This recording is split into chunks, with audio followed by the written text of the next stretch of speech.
upwards. I think the reason why the crowd is small is probably because it's about failing and not succeeding or whatever, but that's not actually the case. I've failed to succeed. Well, I failed, which has led me to succeed. So I haven't failed to succeed in yet, but I failed a lot getting to success, if that makes any sense.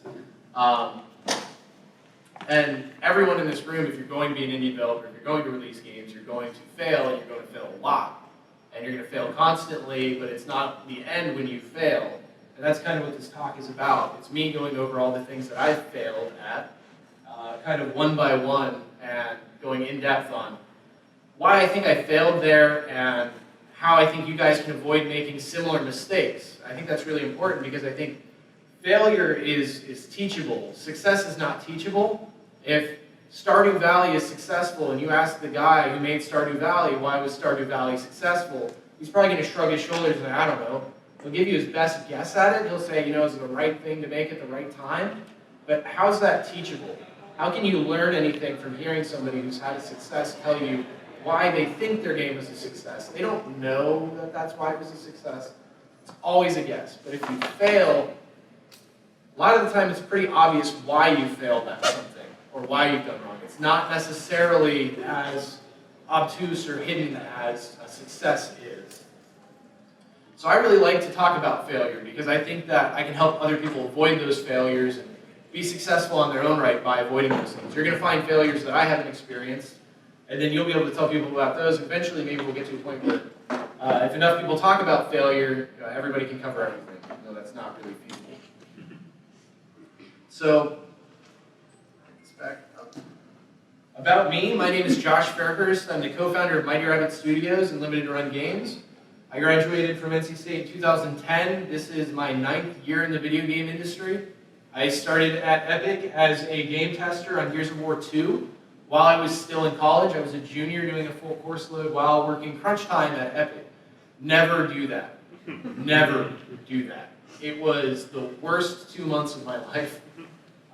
Because I was working 13-hour days, 7 days a week at Epic on Gears of War 2, and doing a full course load at college, so linear algebra, assembly, I don't even remember all the classes, it was ridiculous. I had to basically phone them all in, because I had no time, I had no free time. I slept for about 4 hours a day if I was lucky during those months, and never saw any of my friends or family during that time. So it was really, really hard. But Mighty Rabbit Studios, I started in my final semester of my senior year in college. I did 3 semesters for senior year. I had to get caught up on stuff because I kind of took it easy after the semester I worked at Epic. And I did Mighty Rabbit, kind of the startup phase of that while I was still finishing up college.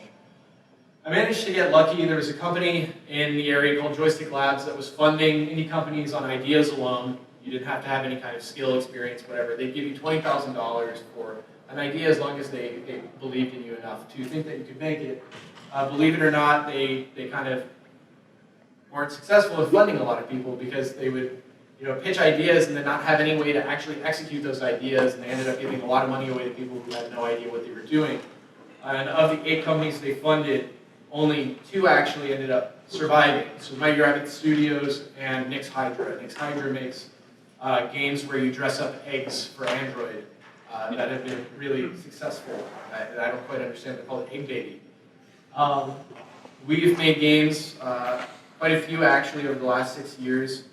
And I'm going to kind of dive into each one of those and the failures and mistakes that I've made in those. But first I'm going to talk about the failures that I made when I started my company, and some of this stuff could be pretty valuable to you guys because some of it's stuff I didn't encounter until 6 years on, 7 years on from formation. And it's stuff that you guys won't necessarily think about when you're starting your company. I had no idea what equity really meant and how voting shares could affect me, how board seats could affect me, how the IP that's created under my company could be controlled by people who weren't me, even though I had kind of the voting power. So right now, if there's something that I want to do with my company, Limited Run Games was started under Mighty Rabbit Studios. If I want to spin Limited Run Games out, I have to get all of the shareholders to agree to spinning Limited Run Games out. And it's something that I want to do, and I have fair and reasoned explanations for why I want to do it. There's a huge inventory liability with Limited Run Games because we're selling physical merchandise. Mighty Rabbit Studios develops digital software. So there's no inventory risk. There's no chance that Mighty Rabbit Studios could go out of business based on overstocking inventory or an inventory fire or insurance not working out the way it should, because Mighty Rabbit's just selling digital games. But when you introduce limited run into the mix, now all of a sudden there's hundreds of thousands of dollars of inventory that a company that should just be focusing on developing games is responsible for. So I wanted to separate the entities, split the liabilities, and make it more attractive for people who might want to buy Mighty Rabbit Studios or limited run games. Nobody's going to buy both together, but they might buy one or the other if they're separated. But I wasn't able to split them because I formed the company in a really stupid way where I didn't really have anybody else who could vote with me, and the shareholders and the equity holders, obviously, they want to stake in both businesses if they can have it. So even with reasoned explanations for why they should be two different companies, and especially things as sensible as inventory risk and real legitimate concerns, we could not split them apart. So now there's basically no chance that anybody will ever come through and buy the companies. There's no exit scenario for Limited Run or Mighty Rabbit Studios because of equity and voting shares. Stuff you're not going to think about when you're just forming a company with your friends at the start. Think it through thoroughly and understand what you're doing when you're starting your company. Another thing I did is I co-founded my company with my friends. I started it with two people, a guy named Robert Prince, who I was friends with from college, and a guy named Corey Vogt. And it turned out that Robert didn't want to do it after like a day. So he went to the first day and was like, I'm out, I'm done, I can't do this. He gave back all his equity, canceled out all of his interest in the company, and ended up transferring it to the guy that I kind of consider my real co-founder now, Nick Allen. And the other guy, Corey, stayed on for about a month and a half. And in that time, I kind of slowly learned that there wasn't anything I could have him do yet. He kind of wanted to do design and community management, this stuff, and that couldn't necessarily help a small game get built the way that we needed it at the time. We had no community to manage, and we had a very limited amount of design that needed to be done at the stage we were at. I needed artists, I needed programmers, I needed somebody who could really get this game done and built. And I had Corey here, and I had to start paying Corey at some point, but I didn't know what Corey could do to advance the company or grow the company. So I had to come to a situation where I had to let Corey go. And I haven't talked to him since. That killed our friendship. We're not friends anymore, and we were friends for about 2.5 years prior to that. There's going to be situations like this if you start businesses with your friends, unless you really, really know them, unless you really, really understand them and get them, and even then, there can be issues, there can be trouble. And you'll hear this story with lots of people who start businesses with their friends. So I would kind of recommend against doing that. That was a kind of big failure on my part. And I had completely stupid expectations where we thought we could get our first game done in 2 months, 3 months. It was an RPG, and we were going to get it done in 2 months. That was absolutely stupid. And that's something that I run into all the time with people starting indie companies. They have this big dream idea that they've had in their head for years, you know, going through school or going through middle school. They've had it in their head for decades even, and they're starting an indie company to make that idea. Chances are the first idea that you had, the idea that you've been kicking around for years and years, is too big to make right out of the gate. And I kind of had those stupid expectations still when I formed my company. So the first game we made was this game called Saturday Morning RPG. We only officially wrapped development on it back in January of 2016. So it was 6 years in development, and if we continue to port it to other platforms, that's just going to keep going. But we've officially stopped adding new content to it. So something that was a huge, massive failure that I made with Saturday Morning RPG, and I went over this at the Indie Summit on Tuesday, so people have already heard this, but I listened to experts and I ignored a huge golden opportunity on this game. This was my biggest failure, and the biggest failure that anybody could have made in 2012. I had a direct contact at Valve that was asking for a demo of Saturday Morning RPG in 2012. This was before Greenlight. This was when Steam was getting 3 games a week, maybe. And every game was selling hundreds of thousands of copies. If you were on Steam, you were guaranteed to make $1 million or more. I ignored that opportunity to send a demo so that I could finish releasing the game on mobile, on iOS. Because that's what experts said, you know, the money was in. The money was in mobile. Nobody cares about premium games on PC anymore. In addition to that, I released the game as a free game on iOS. It was freemium. Because experts at the time said nobody's buying premium games on iOS. We ended up making about $20,000 lifetime on iOS, despite being featured on the front page of the Apple iTunes Store 6 different times. We were on the front page. With my other game that I made, Breach and Clear, we were on the front page once at launch, and we made $350,000 in a single day from being on the front page. Saturday Morning RPG was there 6 times, and it only ever made $20,000. That's a colossal, mega failure on my part, because I listened to experts. We bet all of our chips on Saturday Morning RPG. Every single expectation that we had at that company was that Saturday Morning RPG was going to do well, and after this came out, we were going to be paying ourselves $5,000 a month apiece, and we'd be able to just keep going on, expanding this game, and being able to maintain that rate. We didn't really have a plan beyond this game was going to be successful, and we'd go from there. We'd keep making more and more original games and more episodes of Saturday Morning RPG. Did not pan out that way. We spent the last 6 years building this game and trying to revive it. We brought it to almost every platform we could imagine. PC, Mac, Linux, iOS, Android, Ouya, GameStick, PS4, Vita, Xbox One. We even have a Wii U port, but going through certification with Nintendo is the worst experience I've ever had, so I just gave up on that one. We were never able to really revive it. The first financial failure on mobile kind of determined what was going to happen on any other platform we went. So the game was more successful on consoles than it was anywhere else, and it helped us break even on development, but it was never a runaway success. We never got to a point where it was lucrative or it was making us a ton of money. It just kind of justified its existence after 6 years. I'm proud of how the game turned out, but it never really made money. The next game we made was a game called Breach and Clear. So after Saturday Morning RPG was a critical success, but commercial failure, we were forced into a position where we didn't have the money to pay anybody what we expected. We started to scramble. My co-founder left the company and joined a news broadcasting agency to make apps for them. He works at Imanji now, working on Temple Run. But he left the company because we had no money. The only people that stuck around were me, Kurt, David, Chris, and a guy named Adric. I think I'm not forgetting anybody at that point, right? And Adric was kind of on vacation at the time. You were too. You were in Thailand. So the core team it ended up just being people who could work for $400 a month or nothing in my case. And we just kind of soldiered on, and we were going to go as far as we could until we just couldn't do it anymore. We managed to tap into our network and find work through a guy named Randy Greenback. He knew of an outfit in Kentucky called Gun that was looking for somebody to build a tactical military strategy game.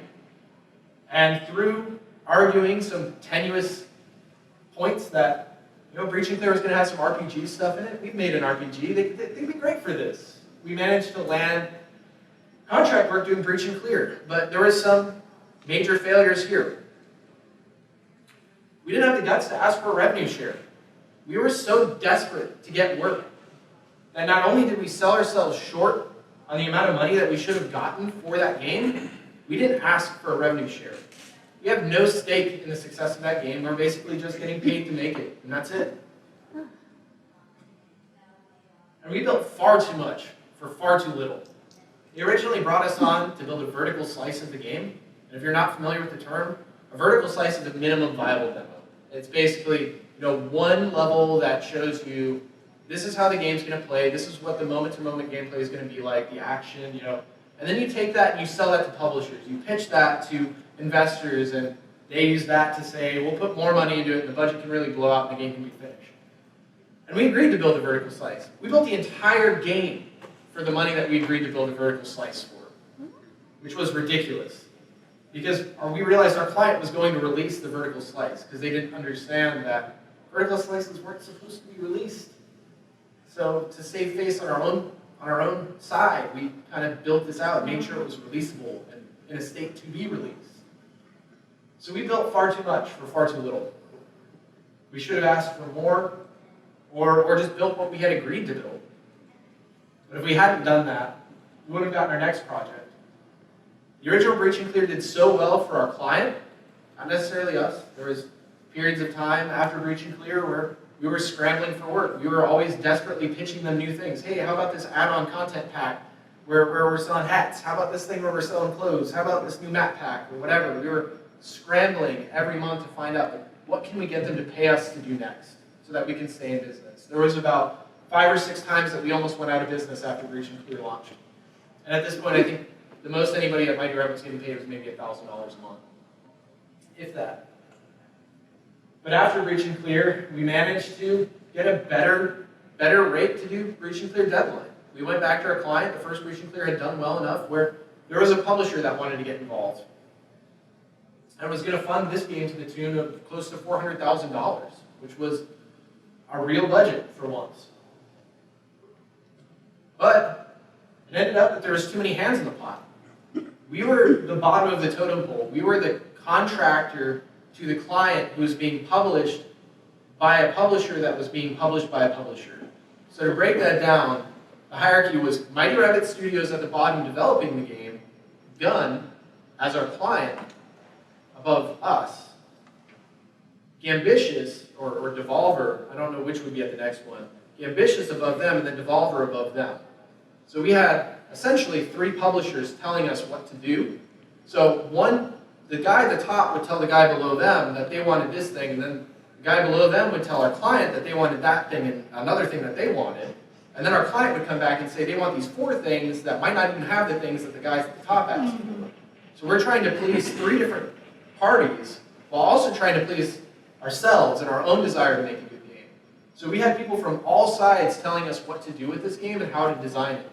So we weren't able to create a pure design, and we weren't able to do the game exactly how we wanted to do it. Everything was kind of dictated by another party, and there was a lot less freedom than we needed to make something like this really good. The game is huge. It is huge, and we built it with a core team of 10 people and about 5 contractors. It's a 40-hour game, 30 to 40 hours. It's open world.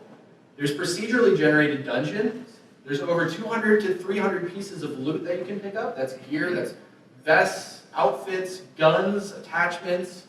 Everything is upgradable. There's drop-in, drop-out online co-op. And there's real-time action gameplay and turn-based strategy gameplay. And you can swap between the 2 on the fly, of course. There was not any other game quite like that until Dragon Age Inquisition came out and allowed you to play that game as action or tactical.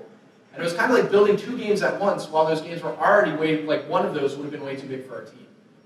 So we had that huge design, huge game, small team, and 3 different publishers telling us what they wanted. We didn't properly budget for missed milestones. This was our first time building a game on kind of a milestone schedule for real publishers.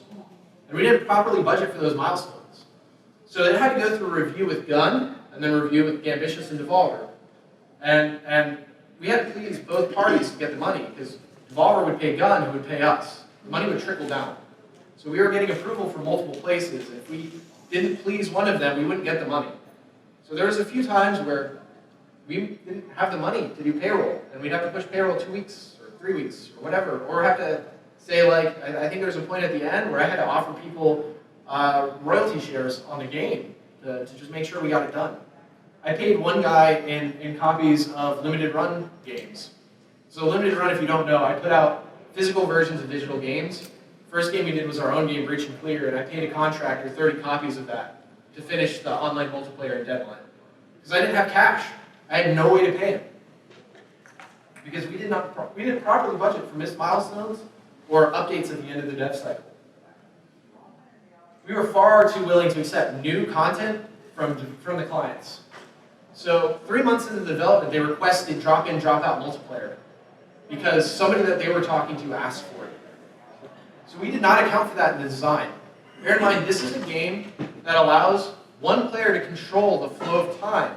So when you're doing the turn-based gameplay, you have control. By holding the trigger down, you advance time. And then you can kind of plan out your strategies, hold the trigger down, advance time. We had to figure out how to do that online with other players. That is a very unique design situation that I would challenge anybody to just think through how you would do it, because it is very difficult to figure out the right way to do it. And what we ended up having to do was create a system where either player could control the flow of time, but if one player was in action gameplay and the other was in turn-based, the time scale just slowed down to like a crawl when the other person was in action gameplay. And it, honestly, it wasn't that fun, but it was the only way around the design of the game to get that multiplayer done. But instead of just saying, no, it would be really stupid to shoehorn online co-op into this, we accepted it, because we were far too willing to accept those new content requests. That was a major failure on our part, because the online co-op really put the game in a situation where it couldn't be successful, because there wasn't enough budget for it, and it ended up being somewhat janky. We had to pay for servers, and we didn't have money to pay for good servers. So a year later, we ended up taking it out, and the backlash on Steam was insane. So look up the game on Steam right now. I'm pretty sure it's got like a 30% user review. And if you look at the reviews, it's all people just complaining about, oh, they took out co-op. But, you know, that was a big failure on our part. I'm willing to admit that we should never have agreed to put in co-op. Another game we were working on was a game called Elephant in the Room. This is one of Mighty Rabbit's biggest failures. We were originally hired to build this game for Humble Bundle as the first Humble original game that they ever released. They gave us a month, a very small budget, and a month to make this whole game. And that version of the game exists. We got it out, and there was expectations that it would be janky, that it would be incomplete or whatever, and it was never going to be released for actual sale. But I made the decision after we put that out. Humble said, you know, you guys can have the IP back. You can expand it into a real full game if you want. I made the decision to do that, and that was a horrible decision. And I'll go over why. I didn't pay a producer to look over that project. I didn't have anybody managing that project, creating a schedule, making sure that things were progressing the way they were supposed to, making sure that things were getting done, and making sure that there was any kind of adequate documentation. So it was being designed. It was being driven by the designers, and I think it's the next bullet point. No, too lenient on deadlines was the next bullet point. We'd come back and meet with the team. Ben, the guy that was kind of acting in the producer capacity, would meet with the team and say like, hey, when do you think you can get this done? And usually take them at face value and just be like, okay, let's push it back. So we just keep pushing it back, kind of indefinitely. The design was unfocused, and it was a moving target. And this is where I was going to kind of dive into this. There was two designers on the game, essentially. There was Kurt, who's over there, and there was Chris. And there was never any cohesion between them about what the design was. Kurt kind of had a vision in his mind, and Chris had a vision in his mind. And the documentation never existed that said this was the singular vision that everyone should target. So the design was kind of constantly moving, shifting, where some people on the team wouldn't know what it was from one day to the other. There was this original design that the artists thought that the game was still pursuing until like somebody from the design side said, yeah, it's not going to be like that anymore. So without the producer kind of watching over this, making sure there was documentation, being an in-between between the two designers and the art team, everybody was on a different page. That was a huge, massive failure, not having a producer. It was my first time kind of brushing with, you know, I should have hired a producer on my own. Because Breach and Clear and Deadline were funded by somebody else, and they were acting as producers on those. So in the end, Elephant in the Room was completely canceled after 9 months. It ended up costing me around $100,000. And it's going to go nowhere, but I hit a point where I realized that that game wasn't going to come out and be good, and releasing a bad game is not a good idea. If we want contract work, we can't have a game out there that's got a 50 or 60 on Metacritic, because we're telling them we can build good games for them. We can't have them pointing to this game and saying, hey, why is this a 55 or a 60 on Metacritic? Why is this 40, if God forbid it got that? Because we wouldn't be able to spin that, you know. We didn't put a lot of effort into that, or whatever. We didn't have a producer. It just sounded like we're playing the blame game and using whatever as a scapegoat. So during the development of Elephant in the Room, I kind of shifted the methodology of Mighty Rabbit from good enough is not good enough. We can't just release games that are good enough. We have to release games that are on par with the quality standards of all the big games on Steam. You know, I don't have any delusions that I could hit AAA quality, but the games have to exhibit a certain level of polish that when we show these games to clients, we don't have to have any excuses. The games speak for themselves, whether they're fun, they're polished, the art's solid. There has to be something that really sells the game to our clients. What I've learned from all of these failures, never plan for success. What I mean by this is plan to fail. Don't plan to succeed. I know indie companies that have planned to succeed, and what I mean by that is they're on the verge of releasing their game, and they're so sure that they're going to be successful, that their game's going to make millions of dollars, that they blow all the rest of the money in their bank account on a launch party. I'm going to GDC, on hookers and booze. Not necessarily that, but I have read stories on Gamasutra like that. So it's important that you don't plan for success. You don't sit there and be so confident and so sure that your game is going to be a success that you let that cloud your judgment on the decisions you're making elsewhere. And I've seen this a lot with limited run as well, where we'll go to a client, a potential client, we'll pitch them on helping them out, we'll say, we can make you $100,000 doing this. And it's before their games come out. And they say, no, it's not worth it. It's not worth the work. We don't want to look into it. And because at that stage, they're so cocky about their game. They think their game's going to be the greatest thing ever and it's going to make tons of money. And they come back 3 months after the games come out, they're like, hey, we're interested in doing this now. Because they've learned their game's not going to be Stardew Valley. It's not going to be Minecraft. It's not going to be FTL. For every one of those games, there's 1,000 games that have done terribly. There's 1,000 games that have sold 400 copies if you go on Steam Spy. More than likely, you are going to be one of those thousands of games. And you have to plan and prepare for that. So that when you do fail, you can keep surviving. Because the people I know that have planned for success, they're not here anymore. They've gone out of business in the last 9 years. Or 6 years, whatever. Save money. Run as light as you can. Even though I have success now with limited run games, I spend like we could go out of business at any moment. And that's important. We didn't get an office space until we absolutely needed an office space. So we started off in free space provided by Joystick Labs, and after that we worked out of my co-founder's basement until the release of Saturday Morning RPG. The only reason we got office space was because we needed a legitimate location when we started proposing Breach and Clear. Because our clients were saying, we're coming down from Kentucky to check out your space. And we didn't want them to walk into my co-founder's house and have to walk through his house, down the stairs into his basement, and then sit down on his couch and see us all crammed in this tiny little room, back to back, trying to make a game out of it, because it didn't give off a legitimate vibe. But even then, we got a $500 space in Holly Springs, and we were just as crammed in there. It just looked more professional. So save money, run as light as you can, always. Even then, other tips and things that we did, we bought all of our desks from State Surplus. We bought computer monitors from State Surplus. That's over on Blue Ridge Road. They sell desks for $1. That's not even an exaggeration. We literally have, Kurt's, up until 3 months ago, was using a desk I paid $1 for. It had a hutch.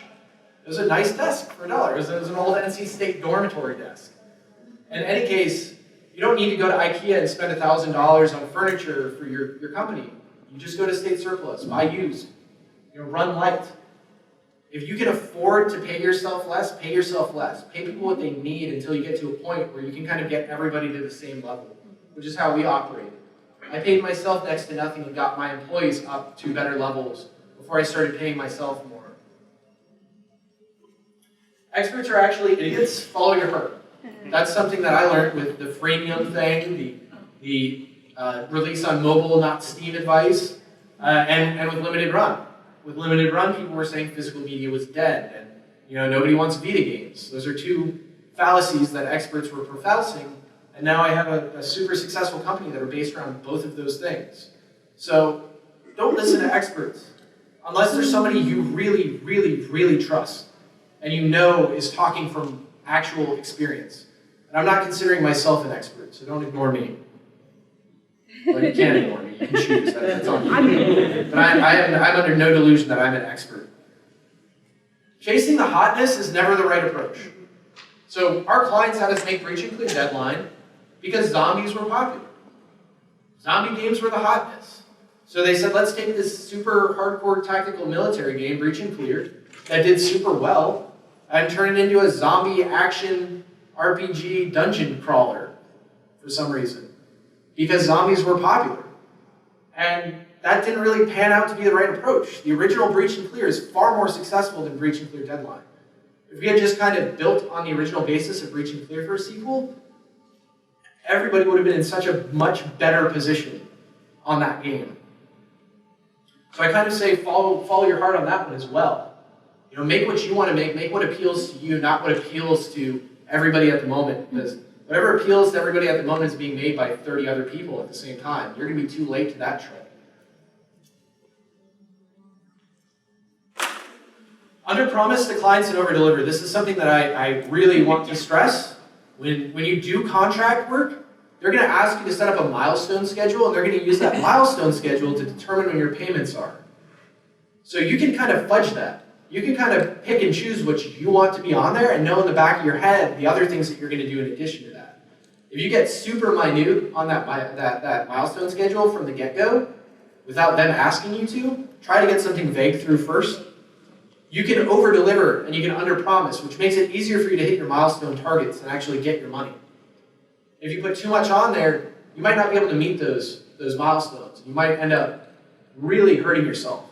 Another thing in there is make sure that you actually have milestone lists with your clients, because I know some people who have done client work and they haven't had milestone lists. So when they turn in the thing to the client at the end, the client has nothing that you can reference to say, I am done. They can say, this thing's broken, fix it. This thing doesn't work, fix it. Add this thing in because this isn't fun. Because there's nothing that you've agreed, there's no specific design that you've agreed to implement. And then you get in a position where you never get paid because they're always going to be asking for revisions. So make sure you have a list, but when you get that list, and if you have the power to create that list, under-promise and over-deliver. Any chance you get to under-promise and over-deliver, it's always going to make you look a lot better than if you over-promise and under-deliver.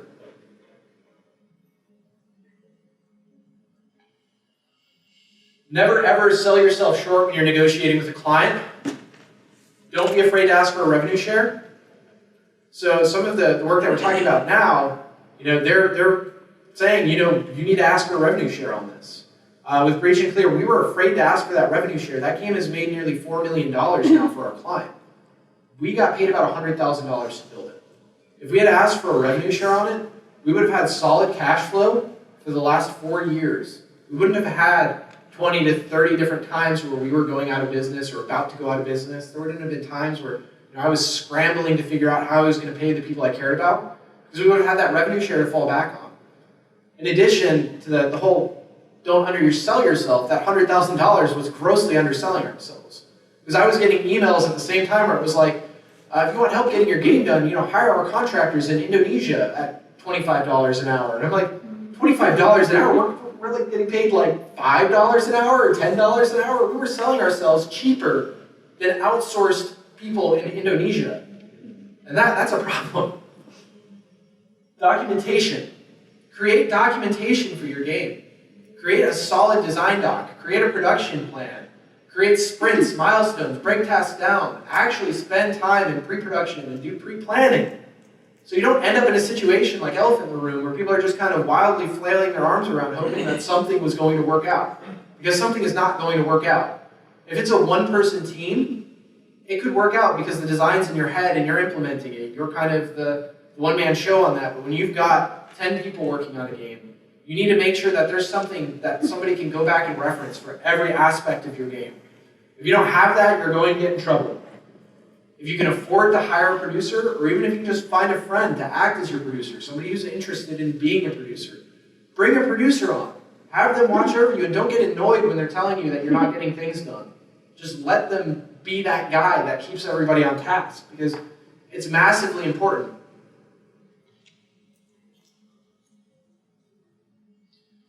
Just because a prior game was a success, it doesn't mean your sequel will be a success. And that's something I learned from Breach and Clear Deadline. You can have a successful game, and your follow-up could still fail. So if you guys are one of those 1 in 1,000 that has a massive hit on your first game, if you pour all of the money you make on that first game into your second game, it could be a complete flop, and you could end up out on the street with no money. Because you got too cocky again. You planned for success, essentially.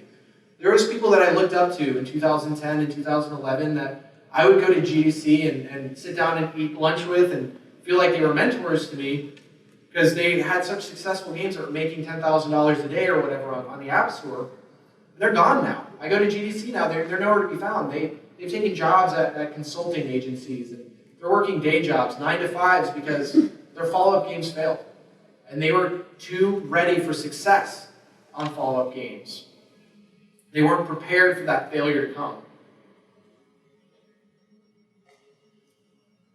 How to recover from failures. This is a big one. Always tap into your network. Build a network. Meet as many people as you can. When you fail, email the people that you know in your network. Ask them, do you know of any opportunities that I can pick up to make money on or keep going with?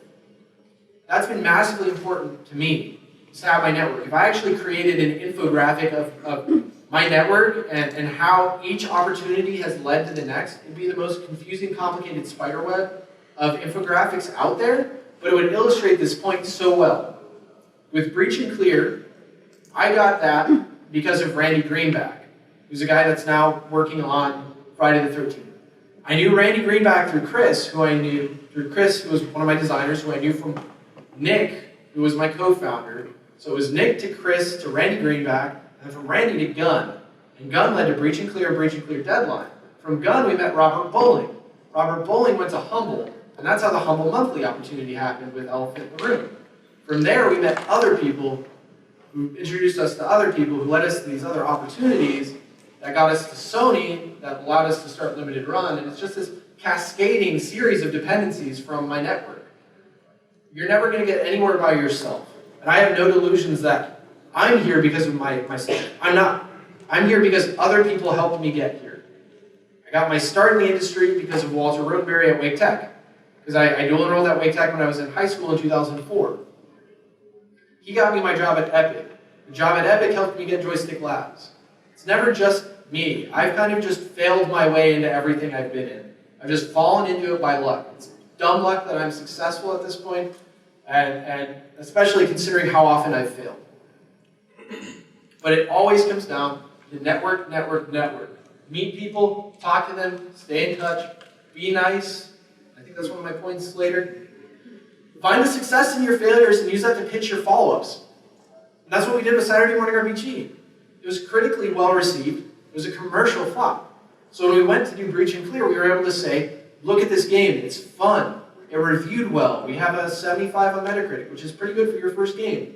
People are saying the RPG mechanics are fun, the elements are fun. So they were like, there's stats in Breach and Clear, there's strategy, they can do this game. Let's take a chance on them. A lot of that came from Randy helping us, but the success of Saturday Morning RPG, at least critically and design-wise, helped us land that work. And I've been able to, for all future contract work, reference back to Saturday Morning RPG and Breach and Clear to design successes to help us land future work. So you can use your failures as long as you find the successes in them. So the success in Saturday Morning RPG was the critical reception. The failure was the commercial reception. Don't be too good for contract work. This is an attitude that I saw at Joystick Labs from some of the other companies that failed. They were too hot to do contract work. They just wanted to do original games. They were just going to work on their own stuff, and they were going to make millions of dollars doing it. So they turned down opportunities for contract work. And that came back and bit them when their game didn't do well, because they had nobody to tap into for contract work. They never planned to have to do it. So they went up. They're gone. Hotshot attitudes get you nowhere, basically. Always spend money like you have no money. And that's what I meant about before. Spend as lightly as possible. Save as much as you can. Don't rush out and get an office space. Don't buy extravagant stuff. Use open source software. One of the best tips I have is if you take a single programming class at Wake Tech, you'll get to be part of Microsoft's DreamSpark program. DreamSpark gives you access to every single piece of commercial Microsoft software. There's no student license on it. You get Visual Studio Professional, Visual Studio Enterprise Edition. You get Microsoft Office. You get Windows, every version of Windows since XP. And you get full licenses to these things, full commercial licenses. All you have to do is take one programming class at Wake Tech, and you'll get access to DreamSpark. And you'll get that within a month, so if you really don't want to do the class, you could theoretically drop it. But that's a way to be cheap. You can be cheap on almost every aspect of your business, and you can do it legally. Budget extra in all of your contract work to compensate for the future. That's kind of what we call this at Mighty Rabbit Studios is our war chest. We build up as much money as we can, excess from contracts, to fund future work. This kind of worked out with Fat Chicken, which was a game I didn't really touch on because I don't consider any aspects of that one a real big failure. But we had good leadership through it because Randy led that project. And the money we asked for, it ended up leaving us with about a month of extra money afterwards, which was nice. We ended up wasting that during deadline when we missed milestones. And we ended the deadline with about $10,000 extra dollars, which didn't really go very far. But that was because we missed milestones. We didn't properly budget for those missed milestones. And we didn't, and that should have just been in the base budget. But what I like to do is I usually add 30% to whatever I come up with for the budget. And I've never gotten balked at for that. It's about 30%, and I say it's overhead. I say it's taxes, fees, TICAM, rent. TICAM is like your pest control outside of your building and whatever else. I don't really remember what TICAM breaks down to actually mean, but when you use words like that, clients and contract people don't balk at what you're saying. So you can fudge the numbers and get enough money to kind of save for doing your own original projects in the future. Always do your best work when you're pitching to clients. Even if you don't think you're going to get the project, do your best work on those pitches. We've been pitching to a really big client right now, and I basically spent way more than I should have on a pitch to do it, but I know that doing a pitch that good is only going to get me more opportunities to pitch them in the future and get us future work with them. And that's going to be massively important. Because one of the things I like to say is once you find a good client to work with, they're going to keep coming back to you, and they're going to come to rely on you. And you can create steady business with that. One of our clients at Mighty Rabbit Studios right now is going to be with us for probably 4 or 5 years now, because they do projects in 3 to 4 year stints, and they always have projects overlapping. So once one finishes, we can roll on to the next, and then roll on to the one after that, and it will just be kind of this gravy train until something bad happens to that company. But again, I'm always planning for that failure, so if something happens with them, we're going to be ready. Be humble, be helpful, and always treat other people with respect. Don't act like a hotshot. Don't act like you're better than anybody else. Even when you get to a position where you feel successful or you feel like you're influential, don't act like you're better than anybody else. I hate that attitude. I think everybody hates that attitude. I feel like I'm relatively successful now, but I never act like that. Anytime somebody comes up and talks to me, I'm friendly, I'm polite, I'm humble, I'm nice. I help everybody out that I can, because you never know what opportunity that person who's a nobody right now might have in 2 or 3 years. And I know that sounds kind of opportunistic, but that's the thing about networks. You're building a network of professional contacts that can help you in the future, or now, and you're only going to build that network by being polite and being nice. And if you start acting like a hotshot, that network's going to start disappearing because they're not going to like you anymore. So the closing of this is that failure is not the end.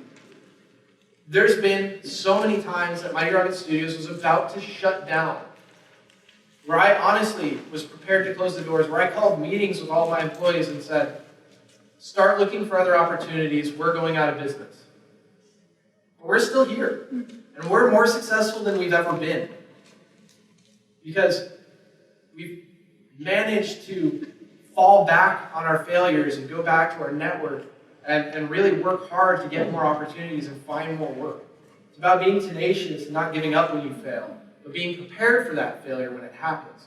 Because you are going to fail, and it's okay to fail, and it's not shameful to fail. You can come back from it.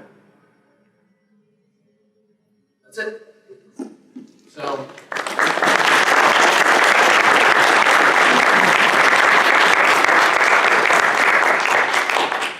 Open for questions?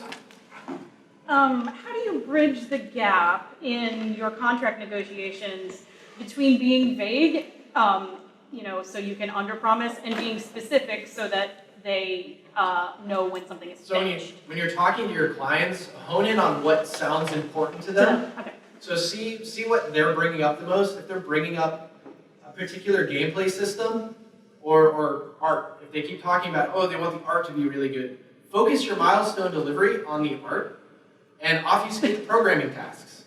Because clearly they don't care about the programming and they don't care about the design tasks. They're not going to be thinking about that. They're going to be thinking about the art. They're going to be thinking, oh, is the final pass of the character going to be here? Or the level's going to be gray boxed here? Or the level's going to be arted here? Because they're kind of giving off cues that they're art focused, and you can kind of be vague that way. Because you're focusing on the things that appeal to them.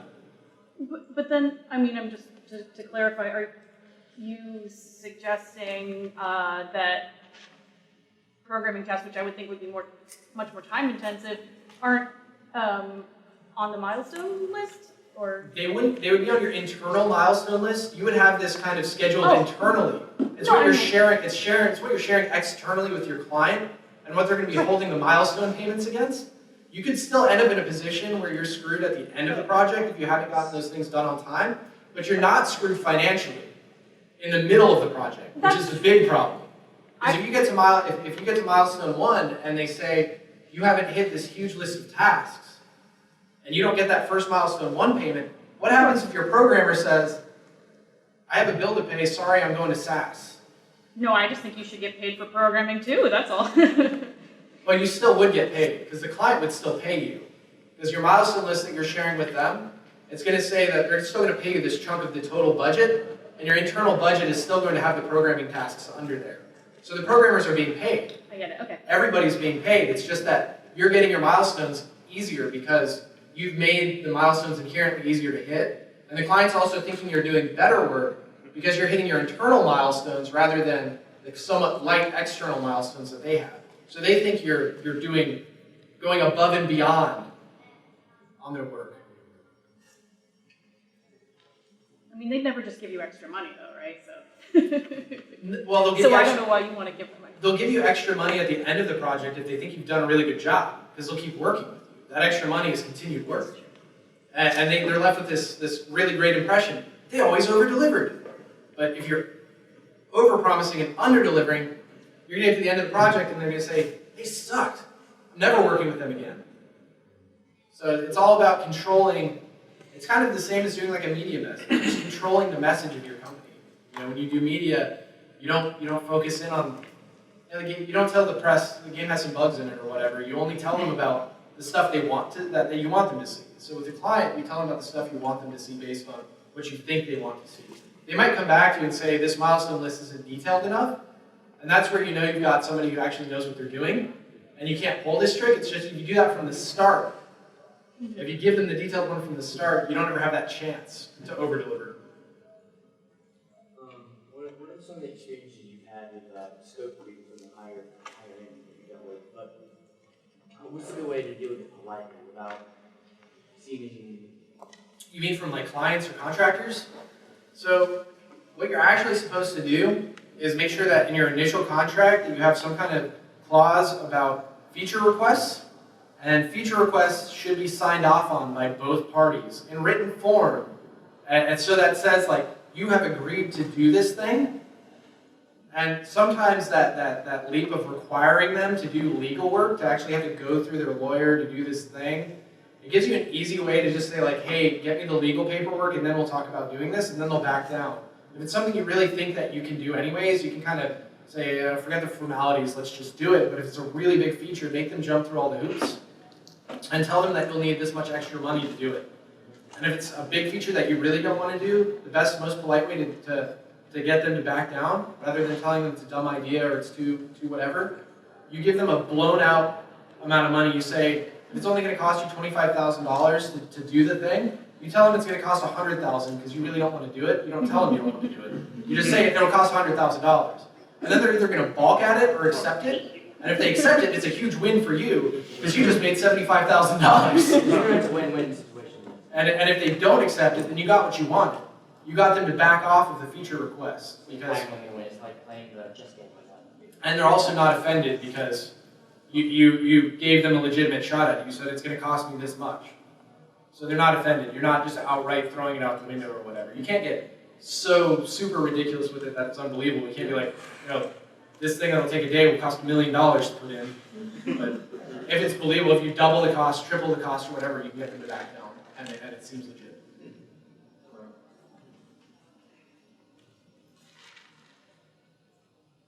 To what extent during your contract work did you guys add extra features just because you liked the idea, or a little bonus? I don't know. Well, we started doing that from the start. Like just from the start of the project, it was something that we really want to do that we think will enhance the gameplay. We'll just start like implementing them as we're going. If they're like really obvious, sometimes the clients will see them and say, this is bad, you need to take this out, it's not on brand or whatever, which is the famous one we get from one of our clients. But sometimes they'll be like, this is really cool, I'm glad that this went in. And then you get your kind of mark on the design. So it's kind of something that we do all the time, because we want the thing that we're working on to be fun. So to make it fun, we put in the stuff that we think will be fun as we're going. Obviously, we can't deviate like 180 degrees from what the client wants. Like if we were building Breach of Clear, we can't just drop aliens into it or whatever when you're supposed to be fighting real people. But you can add some things in that are fun, little gameplay things that you think are fun or whatever.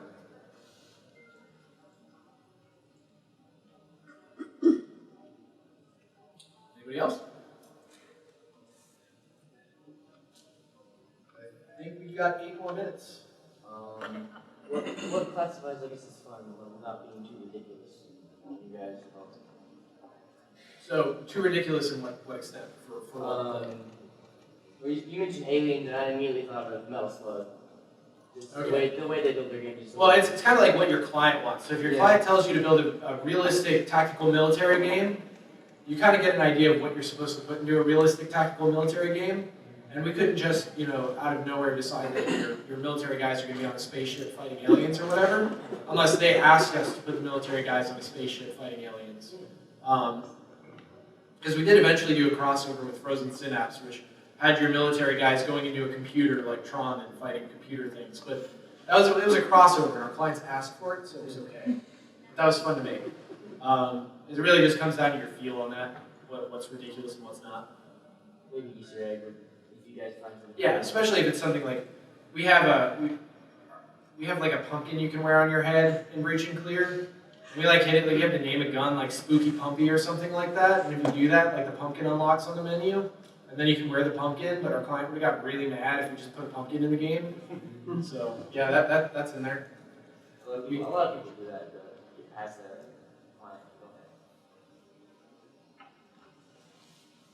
I actually have a million questions, but what do you think, or have you a theory on the reason Saturday Morning RPG was a commercial flop? Level of polish is really the main reason why I don't think it's done super well commercially. So it looks like a game that was made by a team of amateurs, because it was. Oh. So and when you start a game with a team of amateurs, it's hard to make the game not look like it was made by a team of amateurs even 6 years after you've started. Because the basis is still there. The basis was still built by amateurs, so the game looks like it's held together by duct tape and bubble gum and Elmer's glue. Like it just looks real rough. And you can tell that like it was made by people who didn't know what they were doing. If we were to rebuild that game from scratch right now, we could make a game that would look amazing and play amazingly and like be polished, but we were making the game, we had just gotten out of college. None of us knew what we were doing, and it looks that way. So I think that kind of just impacted it. I think people see the screenshots and they can tell that, this is a low budget effort. But gameplay wise, the people who play it have found a lot of fun in it, and had a lot of fun with it. So I felt like it's been a success on that level. Do you have any advice for new developers to keep their first projects from looking like that? Plan. Pre-production. As much pre-planning as you can. Get an artist involved to actually spec out what the art is going to look like, so there's some kind of consistent vision for the art. And get that person to kind of define, what the UI is going to look like with the art, so that the whole art presentation of your game is consistent aesthetically. Because I think most people are visual. They're going to look at your screenshot and they're going to be able to tell, like, there's no cohesion in this art. And that's really the big problem with Saturday Morning RPG is David did the UI, and he's not really a 2D guy. And it was his first attempt at UI, and it looks like somebody's first attempt at UI. The in-game art is pixel art, which is, or the characters are pixel art, which were done by my programmer. And actually, 2 of our programmers did pixel art. We had some actual pixel artists by episode 3, but a majority of the base pixel art in the game was done by programmers. The 3D art in the game was done by somebody in Blender who was fresh out of college. It was done by Chris, and some of it by David and Shaddy, but all of it still looks like very early efforts because there was no kind of plan ever put into place like this is how the visual style of this game should look, and every asset created by every artist should fit this visual style, and that the UI should look this clean and clear. It's just like everything about it looks slapdash. There's no other way to say it. It looks like, I implemented the UI in a day. David created the UI real fast. Like the art, the 3D art in the game starts to look really good by episode 3. So we improved in that aspect, but you've still got the pixel art on top of it, which is passable at best. It wasn't like we had world-class pixel artists on it because they're expensive.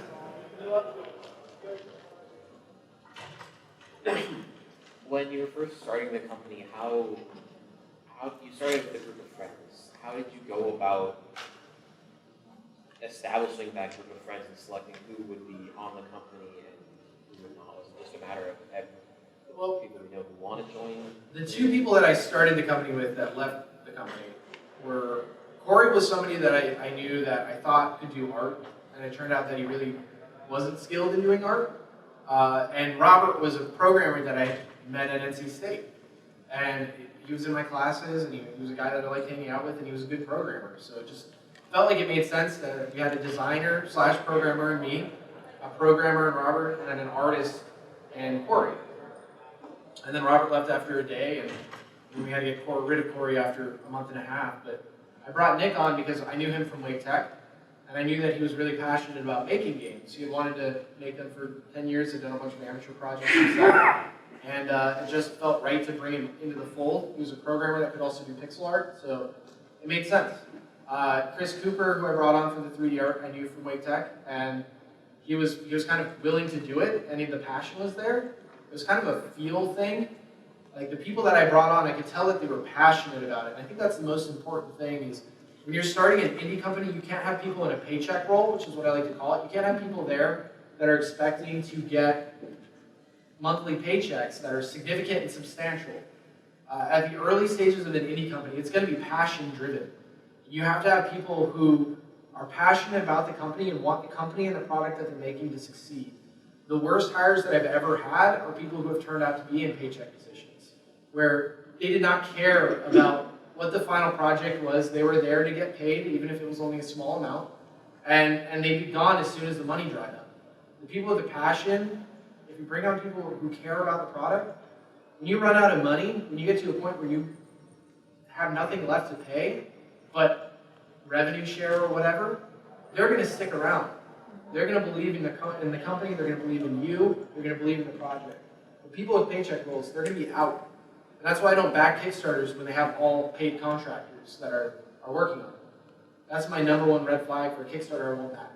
If it's an idea guy hiring a bunch of contractors, if it's a contract studio, that's okay.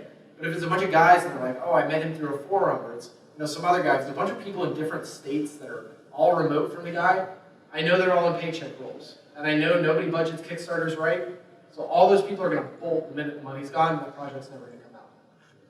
Paycheck roles, they're only there for money, and the money will run out eventually. You're going to go through rough spots. So feel it out, find people with passion that can help you accomplish what you need to do, and treat them fairly at all times.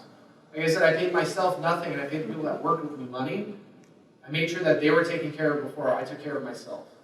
And that was very important, because the people that work with me understand that, we're all in this together.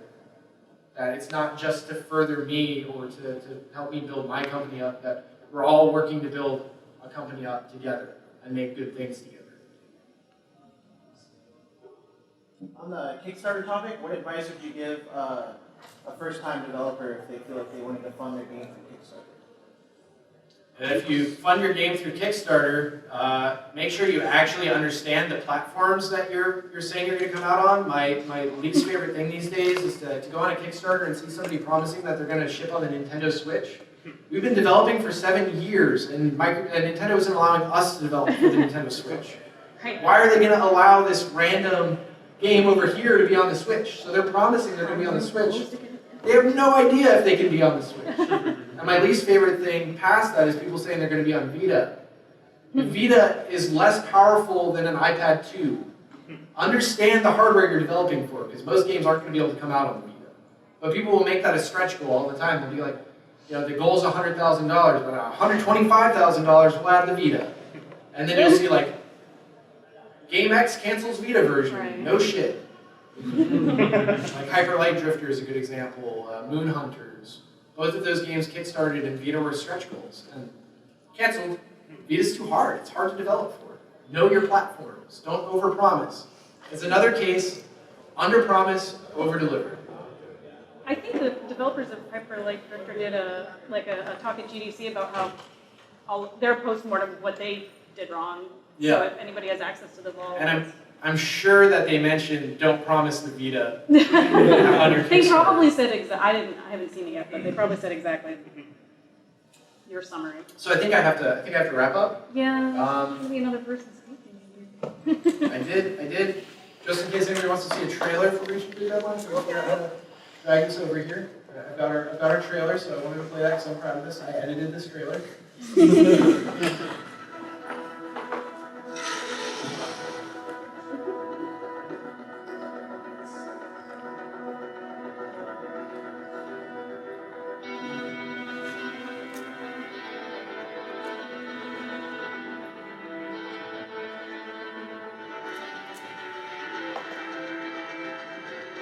I don't know how to turn the speakers up.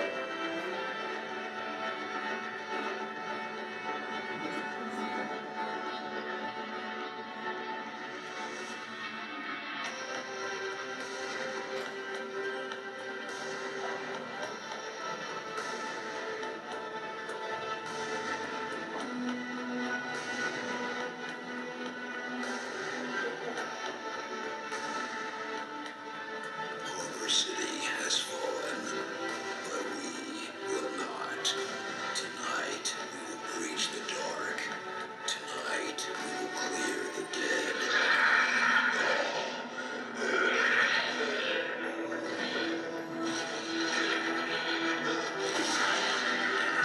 Breach and clear. Deadline. Stay frosty. Oh yeah. I want to see the trailer.